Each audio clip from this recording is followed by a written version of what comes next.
Hi guys, so what I wanted to do here is just walk you through what this Desmos activity is going to look like. Your first screen on your end is going to look a little bit different. So you're either going to click the link directly from Schoology, or they'll give you a class code and you'll go to student.desmos and you'll use that class code.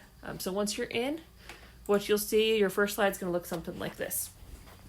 And really it's just showing you how basically you can take this black parabola right here and you can move that in all of these different ways to create this other parabola.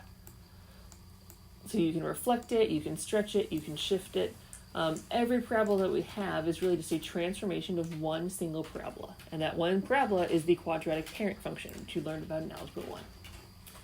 So then this first one, again, just giving you a chance to kind of ask, hey, how has this graph actually moved to create that one?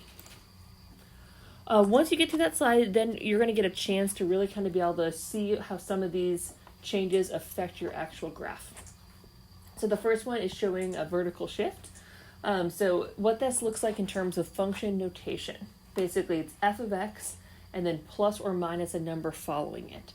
So as you move that slider, you can see as you make that number bigger, what's happening to your graph. As you make it smaller, what's happening to your graph.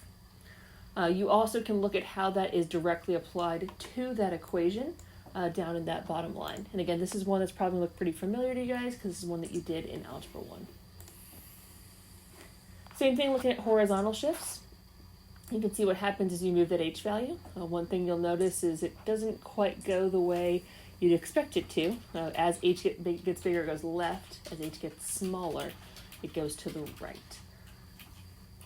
So again, that looks a little bit different, but again, keep in mind what you did in Algebra 1. Think about where the vertex of your quadratic was based on what you had in that function. And when you guys get to the notes for this day, you'll actually get to look at algebraically why this does what it does. All right, this next slide, again, it gives you a chance to kind of play with these to see what it does to your quadratic. Allows you to move both at the same time. Same thing on this one, allows you to move both those at the same time, but again, it's showing you that these transformations are true for any graph, not necessarily a parent function, not necessarily a quadratic. So this is just a random function, but it has that same notation. F of x minus h is still going to be what shifts our graph. So notice one thing I did a little bit different there. I rewrote this as f of x minus h, because that's how we're going to write this more often, because then the value of h is where your 0, point has been transformed to. So like for your quadratics, that's where your vertex will be. For your absolute values, that's where your vertex will be. It just makes it a little bit easier to see. All right, so then we'll get into a couple of practice slides. So what you'll do is you'll try and write the function notation, so basically fill in those question marks. Once you get it correct, that black graph will overlap that green dotted line. So let's say I try f of x minus 3 plus 1. Okay, so this is not correct. It's close to that dotted line. So once I get it exact, all right, then you'll see that it overlaps that dotted line perfectly. And that's going to be your goal for these. We'll do a couple of these going forward where you'll write that function rule to try and get that dotted line basically to be replaced. All right, so same thing here. You'll write the function rule to figure out, hey, how did I transform this black graph in order to create this green graph? So you'll write it down here in whatever form you think it is. And this is not right, but just letting you see kind of what it does. And then if you see it's not right, you can start to figure out why. You can change some of those values and see what that does to your graph. Again, your goal there is to try and create a graph that goes over that dotted line completely. Same thing again. All right, so then once we're done with that, we're going to look at some other transformations. So besides just shifting your graph, you can also stretch it, compress it, and reflect it. So this is where it gets a little bit more challenging. So what we're going to look at here is not necessarily a parent function, just a random graph. So you can really see how these effects change your graph on here. So if you have a number multiplied by f of x, so again, make that value larger and see what it actually does to your graph. And you'll notice it's making that graph taller. It's stretching it vertically.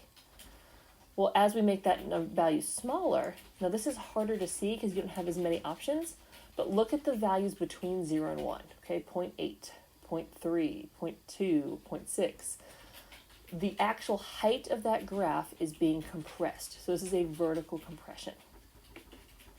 The other thing you'll notice, if we go and we make that a negative value, if it's between 0 and 1, it's still a compression, still the overall height of this graph is smaller. Okay, we can still stretch it, but that negative also causes that reflection over the x-axis. Now we're not going to make a 0 because then it's not a function, but it lets you guys kind of, again, this gives you a chance to kind of play with this and see what it does to your graph. Now the transformation that's missed the most often by far is the horizontal stretch and compression. And this is by far the most missed one. So let's look again. As B gets larger, what you may expect to happen is for this to stretch horizontally. But look at what's actually happening to your graph as that B value gets larger. And again, we'll look at the algebra behind this when we do the notes, but very similar to your shifts, your horizontal stuff is really backwards from what you'd expect it to be. And again, we'll look at the math behind this on the notes, but as B gets larger, we're compressing this horizontally. The other thing to keep in mind, with this graph, it might be a little bit easier to see, but when we get to our parent functions, sometimes people have a hard time telling the difference between horizontal stretches and compressions and vertical stretches and compressions. They can look similar.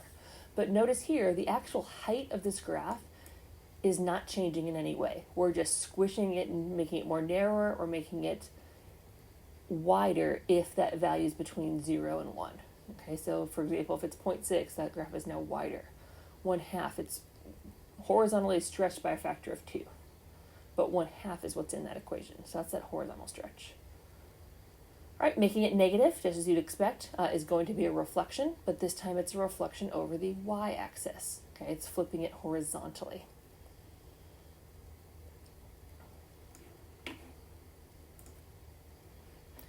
All right, so this again is just kind of showing you the difference between the vertical stretch versus the horizontal stretch. Let me do 0.5. So there you can see again, one of them is changing the height, one of them is changing the width. So they are not the same feature. This is a little bit harder to tell on something maybe like a quadratic or one of your parent functions, but hopefully in these it's a little bit more clear. All right, now again, the hardest part about the horizontal stretch and compression is when we have multiple transformations. Now, one thing you've probably noticed going through these slides, and that we'll talk about a lot in the notes, is that all of the stuff that's happened within the parentheses has affected the horizontal. It's reflected it over the y-axis. It's stretched it horizontally, compressed it horizontally, it's shifted it left and right. Everything that's been outside of the f of x, whether it was added or it was multiplied in the front, that all affect the vertical. So anything inside the parentheses affects horizontal, anything outside is going to affect the vertical. But like I said, one thing that's going to be an issue is when we have multiple transformations. Now, notice the difference in the way that the red and the blue function are written. One of them has that b value factored out. One of them has that b value multiplied. That's going to create two different graphs. So we need to be careful depending on what we're trying to do. So let's say I have this horizontal compression here and this shift. Now the reason they look different, both of these graphs have been shifted to the right too. Both of these graphs have been compressed horizontally. The difference between them is the order in which those transformations were applied. So what the red graph did your compression first and then it shifted. Whereas this graph down here shifted first and then it compressed. So that's the difference really between these two. It's all about the order in which you apply these transformations. I'll tell you guys typically what we're going to do in this class is we're going to follow what this red graph did, and we're going to factor out anything that's in front of that x. And the reason for that is our vertex point, or a point that works similar to our vertex, is going to be much easier to identify. And it's a good habit to get into just to be able to factor out that value. It's going to make life a little bit easier for us in a lot of different ways. It also allows us to keep the same order of transformations for both horizontal and vertical. And again, we'll talk more about this in the actual notes. All right, then again, this last one, this shows you all the different transformations. Again, it allows you just to kind of have a chance to see, hey, if I change this, what does it do to my graph? Just gives you an opportunity to kind of see what it actually does. All right, so then the end of this is more practice problems, really just a chance for you to kind of check and see what you know about this. So this first example shows you what you're doing. The red graph is going to be your parent function. The blue graph is the transformation. So for this first one, the blue graph is showing the transformation f of x minus 2, because again, that graph has shifted down 2. So on this next one, you're trying to see how has the blue graph transformed from the red graph. So what's nice about this as well, to kind of help you get some practice in, this is for you guys to learn and you guys to see. Once you click your answer and you go to the next slide, it's going to tell you if you're right or wrong. Okay, so that one was not the right answer, because this has shifted right 3. It should be f of x minus 3. And that's going to tell me that I have the correct answer then. So the next few will be multiple choice. Again, you'll go back and check your answers. Then you're going to be doing the same thing that you did to start. You're going to write that transformation using that f of x notation. So let's say I do f of x plus 1.